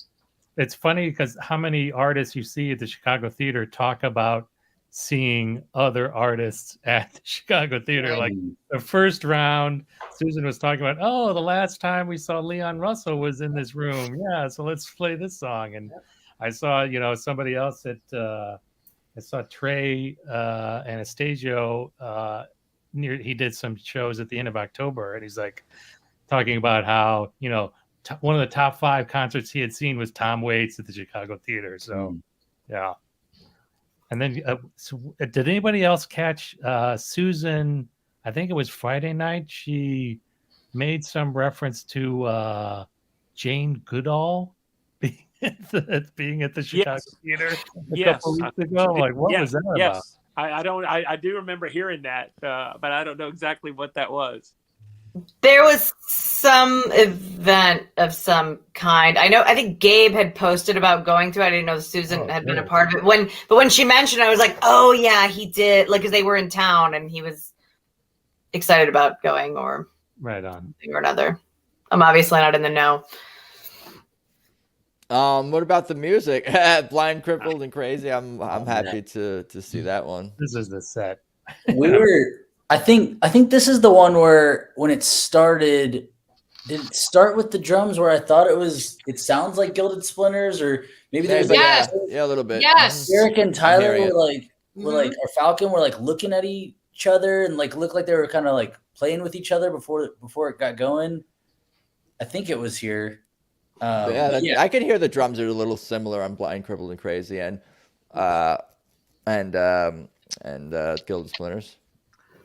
So I didn't know what was coming at that point. I was like, what is, you wait for those couple of chords where you're like, oh, and everybody kind of picks it up at the same time. That's me. I'm a drummer, so yeah. I was nerding out on that. Have you used Derek's slide? I was going to ask Jeff, I was just going to ask Jeff real quick, have you used Derek's slide at all on guitar? Because I think you said you play drum, but you play a tiny bit of guitar too. Did I make that up? No guitar. No guitar at all. No, but no, I haven't tried it. Just purely collectible. I got you. Yeah. What were you going to say? I was going to say, what were you going to say, David? I figured it out because we talked about it. We both thought the same thing about Gilded Splinters. It was actually Soul Sweet Song. That's the one. Oh, in the encore. Yes, that's when we thought Gilded Splinters was coming, and it was Soul Sweet Song. A little similar. Yeah, those could be a little similar. Something at the beginning is it caught both of us. I remember we turned at each other. but I think it was Soul Sweet Song. I love that for when they do a Soul Sweet Song for the encore. It's just I don't know, because for the first song now, because you're just so happy to see the band come back on stage, and it's like we're so desperate to have them come back. And what do they play? They play the song that, in some ways, may be the most important thing to them in a lot of ways, just because it's a direct tribute to Kofi. So like, that this song is super important to them, and that's what they're giving us when we are at our highest point of desperation for more music from them. We're hostage to the music in a lot of ways at that point in the show. Absolutely. So there was one section during Laugh About It where I think the keyboard solo had started, and he hadn't really Gabe hadn't really kicked into high gear. It was kind of the intro, and Derek was kind of futzing with his guitar, so he wasn't on the rhythm yet. And so I was really struck by, you could really hear the rhythm section of Brendan and the drummers like really came to the fore, because, there wasn't anything kind of standing in their way or kind of standing in front of them. It was, I love that. I'd love to hear more of those guys. It was actually Derek broke a string at the beginning of Laugh About It. He broke a string and Gabe kind of took over. And I think, Jeff, we were kind of laughing. We called it the broken string jam. Yeah. Derek was over there changing the string, and you got exactly what you said. You had Brandon and Gabe and the two drummers, and they just kind of improvised until he got restrung. He did it quickly too. That was quick. Yep. And I thought it was kind of weird for him to break a string at that. I mean, that's not where he's really getting after it. It was a little interesting place for him to break a string near the beginning of Laugh About It. But like I said, we got a great version of Laugh About It with Gabe. I mean, it was amazing what he improvised. I thought it was incredible. I can't wait to listen to your recording of it. And then right after that song, we get the Gabe on the church intro. That was so cool. Yeah. And my gosh. Once the crowd realized what was going on, their reaction was really kind of spine tingling. Yeah, it was great. It was a very different Midnight in Harlem. Yes. Sure. So there wasn't the sax intro, right? But Kevy ended up with a sax solo before Derek's guitar solo. After the lyrics. So I thought it was a very unique version of Midnight. I thought it was very cool. I really like that. I listened to it. Yep. Yeah, really different. Yeah. Yeah, Kevy was special on that. Yeah, and I'm kind of flowing with the set list. This Yes We Will was how Richard explained Outside Wind Blues from the weekend before, and what was it from night one, Whiskey Legs, where Yes We Will, things just kind of seemed to take a turn, like turned it up to another level on Yes We Will. And I noticed from Yes We Will onward, it's probably because I was nerding out and watching them, but I noticed Susan smiling and like giddy laughing like throughout the rest of the show. Yes, We Will onward. And I was like, don't say it, Jeff. Don't say it. Don't say it. She was having fun. She was really having fun. Something was going on, but she was having fun. And I just noticed her smiling and kind of, it happened during Leaving Trunk too, where she's kind of smiled at Mike, and Mike just was like, "You're still smiling at me," and like smiled back. And it was a cute moment, the dynamic between them. There was a lot of that Saturday night, more than I've seen in past shows. And again, maybe that goes back to the fact that they were going to be off for 3 weeks and they were just going to go for it and have a good time. And you could see it, you could feel that. I feel like in a lot of ways, this especially from Yes We Will on, it's a party set list. It's a very fun set list, mostly upbeat set list. Even talking about like an Angel from Montgomery and a Sugaree is more of a sing along song more than almost like a ballad, I think, to some degree at this point. And then Fire and Rain, obviously they're doing a soul version, which is a little bit different style, of course, than James Taylor. So I think, like you're saying, Staci, they just kind of left it all out there. And and had fun. They wanted to do something that was really fun for their probably final show and whatever. They have the next 3 weeks off or whatever it is. For Good sure. And observation. that angel from Montgomery, that was a moment where it was like you mentioned, a sing along, like where I was sitting, everybody was singing it together. I don't know if it happened in the, in different parts, but where I was sitting, everyone around us was singing all of the words together. And like, just kind of, it was like a kumbaya kind of, like every fan in this theater right now is singing this song together, and we're all in the same place and all on the same page. And it was the best feeling music can give you when you're at a live show, because everyone was just singing together. Yeah, I agree with that. I really feel like from Yes We Will onward, like that was all encore performance. Right. That was encore performance energy for almost the entire second set. And then like when they went into Wish I Knew and they hadn't left the stage yet, I'm used to them only doing that as an encore. I was like, well, what are we getting next? This is great. I thought, Angel, Derek left the stage for Angel. I'm like, and they're running up against 11 o'clock. I'm like, oh, okay. So Angel was kind of the encore break. That's fine. I'm cool with that. Yeah. So, but no, we got a half an hour more. Yeah. Yeah. And have they done Fire and Rain before? Oh yes. It's been a while though. Yeah, I don't know about I haven't. maybe 'Cause once this year, twice this year, maybe at the most, if even that. Yeah, and maybe not this year. They've done Not it before. this year. This year, I don't know. With Mark doing the lead? Yes. Oh yeah. Okay. Yeah. Because I hadn't seen it, and I was like off to the side, so I saw some people with like band credentials come. They don't come out for every song to watch, but people like came upstairs, and I was like, well, what's good? Something exciting is happening now, because people who see this show every week are coming out to see what's happening next. So yeah, I was jazzed. It's interesting to hear you describe like this set in particular, or the big chunk of this set, as being encore energy, the band playing with encore energy, or the show having that. But that's kind of really what this band is in a lot of ways. And I talked about how they could pick their sets out of a hat, and they really have used tons of different songs for encores and final songs of the night. And like, I don't know, I think that's kind of like really what this band is, and why I do a podcast about them and want to hear all the music I can and consume all of it, and can't stop talking about them and listening to them and watching videos and following all the stuff, is because like that is, I think that's actually a great way to explain it to other fans. It's like, imagine every song is like an encore song, and it's like your favorites. Imagine every song that this band plays is your favorite song of theirs, and it's an encore song. And it's also surprising and new, and they're getting better. Like all these things, it's like just another way to explain to others why we're here. You worded it perfectly. It's indescribable. I mean, and again, coming from a background where I didn't come, from the jam band background, and I never understood. I mean, I had bands and music and songs that I liked. This is the first time I have ever felt this way about a band, where like I just wanted everything TTB all the time, like everything, everywhere, all at once, TTB constantly.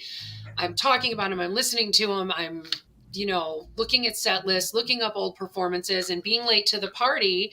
I like Kelly didn't ever hear any music from Derek before he was with Susan, and Susan before she was with Derek. Like it's all new to me, and it's all about discovery. And it's the best thing. I'm so happy that I found this band. I'm so happy that I met all the fans. Everyone is so kind and so wonderful. Everyone's so happy when someone gets a set list, or someone gets a pick, or someone gets a slide. Everyone's happy for each other. It's a really neat thing to be a part of. Very well said. I appreciate hearing all that. And it's interesting to hear you say, like, I wish I had came in earlier. I wish I was this. I wish I was that. But everyone says that. People who came in 2008 were like, oh, I wish I would have seen Derek Trucks with the Allman Brothers in 2005. I came in 1998. I had a chance to see Susan in 1995 in New England. I wish I would have gone to see Derek here. Like, everyone always says the same thing, no matter when they discover the band, is, oh, I wish I would have seen them, earlier. So that's not a unique thing, even if you were coming in more recent. It's the same way good. for Then all at of least us. I'm not alone. No, for sure. I can relate to everything you were describing for sure right there, Staci. Adam, for some reason, Derek did have an audible. He reversed "Let Me Get By" and "Leaving Trunk." I don't know Don't know what that was about. I wondered. I was 'cause curious to see the set because I knew he changed something up, but it was just the order. For some reason, Let Me Get By and Leaving Trunk, they flip flopped that. Yeah, they're both great though. I love both of them. I love Let Me Get By. He was giving people directions like, oh, he's calling an audible. Yeah, exactly. But he did flip flop. That stood out to me is, so Mike had 2 lead vocals in the first set. He had 3 in the second. So he had Blind, Crippled, and Crazy. He had Leaving Trunk, Get What You Deserve. He also obviously shares with Susan on I Wish I Knew. I mean, he had a lot of vocals, and we kind of talked. This second set was full of horns too. I mean, we had a great dose of horns. Obviously, Elizabeth on Leaving Trunk, Ephraim on the beginning of Wish I Knew. I mean, a lot of horns, a lot of mics. You know what was because I think they do like different kind of Miles Davis tunes at the beginning of Wish I Knew. Do you know exactly what he was doing? Is that a specific Miles tune? It definitely sounded like Miles. Was it just an intro? The intro to Wish I Knew, yeah. Yeah. It sounds similar to what he's done for a while, but I don't. Yeah, he's done know that. What it's. Yeah, I don't know what it's. Yeah, I don't know what it's in reference to, or there might be teases and nods in there to things we don't know. That's a great question, Richard. Great question. I don't know the answer to that one. I'll have to get back to. So I do have some jazz experts, TTB fans who come from more that background. I think Matt Gervais and some other fans are the jazz experts who can probably comment on that.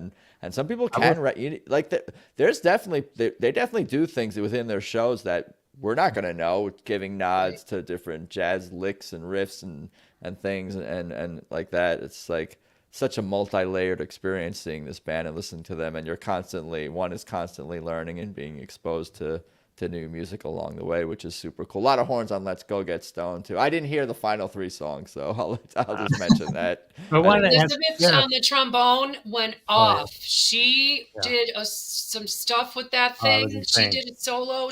I don't even know how she has enough breath to do all that she did. I mean, it was. Yeah. She went off more than I've ever seen at any show I've ever been. She was amazing that night. She busted out. What do you call it? The mute or whatever. Yeah, the thing. Yeah.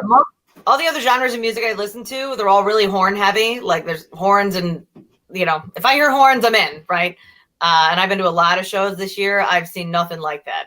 Right? Nothing at all. I love the way she really takes her time building a solo and getting into it, like in a lot of the same ways Derek does. I think they kind of copy each other's styles, and I could almost like hear, maybe this is again me being a nerd and thinking I'm hearing things in my head, but sometimes I feel like I'll hear Derek do a solo a certain way on a song, and then like the next night, like someone else will play similar like melody on their on their part on that song. Like, are you doing with Derek? I think Kofi and Derek would do this sometimes. Like Kofi would play a lick that Derek played and vice versa. Like I think they influence each other in that ways. But I do really like how Elizabeth builds her solos and, really tells a story in the same way that, Derek does in a lot of ways with his solos, really easing into them and playing those longer. I mean, she has a slide too. It's another sort of it's a slide instrument, obviously in a lot of ways, where you can bend those pitches and those tones and literally slide into a note, giving her solos a vocal quality that it mirrors a lot of what Derek does. Just another cool element to this band. I just keep looking at this set and I'm like, holy, you know what? We say that every set. But look at this one. Look at this set. Oh my gosh. The current set is the best set. Oh my God. That Leaving Trunk for me has just been that and Let Me Get By. Let Me Get By has gone up on my list very close to I don't know what it is about that. I mean, I've always loved it ever since it came out. I first heard it. I remember the first time I heard it, obviously before the album, they were previewing stuff before the album came out and hearing that. But now it just, when she just says, get out of my way, I don't know. I'm like, I'm ready to get out of her way. No, I know. It makes you feel powerful, good, empowered listening to the song. The song, I keep using the word triumph, makes you feel triumphant. Nice. Afro Blue Skydog here comments she let loose because San Diego State, her San Diego State team won. Yeah, the band posted a clip of that. Obviously, Yeah, Elizabeth is saw from that San clip. Diego, and their NCAA men's team is in the finals now. I think. Yeah, they won like a buzzer beater On the last shot. Yeah, they showed the reaction to that. San Diego State versus UConn on tomorrow, Monday. Yeah, I think is the finals. Might try to Yeah. check that out. Also, if you think about it, the Friday night there were no horns, so it was like all the horns got lit loose. You know, I was kind of expecting it going in Saturday, but it got lit loose tonight, and I agree. Yeah, you're going to say like, oh, it was a horns night for sure, but then I'm like, well, but it was also like a mic night. And I'm like, but it was also a Susan and blues guitar night. Like everybody, and Alicia weekend. They know what they're doing. Everybody was a headliner, you know. Yep. Such a great balance of everything. I mean, I always feel like it's not that you feel like you got enough from everyone. It's that they always leave you wanting more of everyone. And it makes you wonder. I can't wait to see what they're going to do in the future. I mean, the amount of talent on that stage, it's you just never know what's going to come from them. Every single person on the stage is amazing. Every single person has something to bring that's different, and they just come together beautifully. Well said. Anything else about this set list we should talk about? I've taken up a lot of you guys' time already. I appreciate Kelly, it. I will call Kelly as a witness that I called Leaving Trunk before the show. You did. Okay, and the night before, I was wearing my Bound for Glory T-shirt, so I don't want to say I have my finger on the pulse of the band, but I'll let the evidence speak for itself. Right. I think Leaving Trunk was a pretty easy call though, because they all obviously started to bring that back into the fold, and they didn't play it on Friday, so they didn't play it round one. It was just like, when are we gonna get it? Right. They saved it. See that And back. by itself, no volunteer slavery, just Leaving Trunk, and it was all that and more. Mm-hmm. And the encore with Fire and Rain and Let's Go Get Stoned was probably amazing. We got a big Mark vocal part, and then a lot of horn stuff. Oh, it was great. Everybody was excited. It was a great way to end the show. Everybody was, full of energy. They had the lights came on for a little while. You could see everybody kind of dancing for a little bit toward the end of it, and it sent you away with a great feeling. I mean, you leave there. It's like, that feeling when you're on a roller coaster and you're in the front car and you go down. It's like that kind of feeling. Like for me, it just makes my tummy flip, and I'm like butterflies in my tummy the whole ride. Like I can't sleep after a TTB show. I can't. I'm so excited. My tummy's flipping. I'm reliving different moments in my mind, and it was the perfect way to send us home. Yeah. Every night when I get home from the show, I'll sit in my car for a few minutes in the driveway and go through, whatever recorded to throw on my crappy little YouTube channel, or, I'll go through stuff and, I'll come in the house half an hour later, get ready for bed. I could not sit still last night. Like I was like, how am I supposed to sleep? Nope. I'm going to be up for 3 days. Like it was so good. Not to mention I got home later because the band ran late. Yes, right. And then I'm like, well, I'm, on my second win now, I might as well just stay up and go down the hole on something. I was the same. I couldn't get to sleep, and I was at the Wit, and they have like a rooftop club, so I went to go check that out. But I was like, all right, it was kind of fun to go check it out, but I was like, I don't want to be. This isn't my spot. But I couldn't sleep either. I think I was up till 1. I was putting on clips too. Okay, good. So it's not just me. No, it's the adrenaline. Should I try to do some I was thinking about, and I think I did a couple, but try to do recaps with people the night of. There's logistically it can be it's a little more challenging, but there's something to be said for when it's really that fresh, when you literally kind of just walked out of the venue, that or still there. You should prompt us with some questions and then have us answer them to you in like a video message leaving from the show venue, and then we can go over it on the live stream. Well, you know what I was thinking, if even just doing, I could just, I know some of you guys are on Instagram, or just like going live more casually, like from the venue, just to like check in and just being like, oh, here, I'm standing out to the venue, I'm going to, just to kind of, I don't know. That might be fun to do too. Thank you guys. I appreciate the recaps. I appreciate everything. Anything else we need to talk about or cover? If anyone wants to plug or promote anything, that's fine with me too. I know David Flamm. Check out his YouTube channel. Made Up Minds is sober TTB group Kelly's been working on. Yeah, we had a lot of traffic last night at Chicago Theater. I think next time they play there, I'm gonna have to move to somewhere that's more off to the side, even because everybody was hanging out. It was real cool. There's a lot of sober fans out there, and we remember the shows, and we get to talk about it the next day. It's awesome. It's fantastic. What a great thing you're doing. I appreciate that. Yeah. We all appreciate that for sure. I'll just I say, appreciate Richard's recordings as well. Thank you again for Yeah, Richard's the man. Yeah. well, And Staci, Stacy's Richard, photos. pleasure to meet all of y'all. Adam, thank you so much for what you do for all of us fans. We really love it. And Jeff, can't wait to sit with you again at another show, man. That was so much fun this weekend hanging with you. Yeah, you too. I hope to sit with all y'all at some shows soon. Right on. Thanks, Adam. Oh, Thank thank you you guys. for I having appreciate us. it. You got it. Really Talk fun. soon, everyone. Thank you. All right. Take care, guys. Bye-bye. So there you go. Episode 113 with Staci and Richard and Kelly and David and Jeff. Thank you to them. I appreciate the recap of Chicago round 2. That was super fun. So much good stuff all around. I definitely enjoyed just listening to everyone.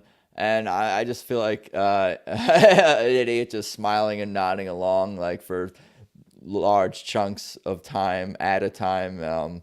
Because I do just agree with everything they're saying. And I definitely appreciate these conversations because like I keep repeating, I feel like I was there now. Now I really feel like I went to these shows. I feel like I went to round 2. This is my round 2 in Chicago. So it's been super fun doing these recaps. Yeah, no, I again appreciate the recordings that Richard put out. I'm probably gonna listen to them as soon as I'm done with you guys and finish the show. I might have to dive back into Let Me Get By. I want to hear Emmeline again. I'm really excited to dive back into the music. But for everything about this show, please check out at Tedeschi Trucks Podcast on Instagram. Please follow on whatever platform you listen to podcasts on, iTunes, Spotify, etc., etc. I will be putting out an audio version of this show. Positive reviews on Apple Podcasts are appreciated. Subscribe on YouTube. I'm at Adam Choit on Instagram and Twitter, adamchoit.com for all my stuff, Tedeschi Trucks Podcast.com for all things related to this show. I do have the Kofi Burbridge Music Matters fund link is up on that link tree as well. I keep that up there. Tedeschi Trucks Band.com is their official website. Buy the merch, buy tickets, join the Swamp Family Club, download the app as well. All totally worth it for sure, and worth your time, especially if you love this band on any level. I'm not sure when my next recap is going to be. I'll have to check the tour schedule, but I'll be bothering fans and everyone out there who might be going to shows about getting them on. If you are going to an upcoming show and you want to are interested in recapping it, please reach out to me on any of my accounts and whatever that I just mentioned. Yeah, I appreciate it. But I think that's about all I got for today. Hope everyone is doing okay out there. Thank you again for listening, for all the support. This has been super duper fun. Let's talk soon. Peace.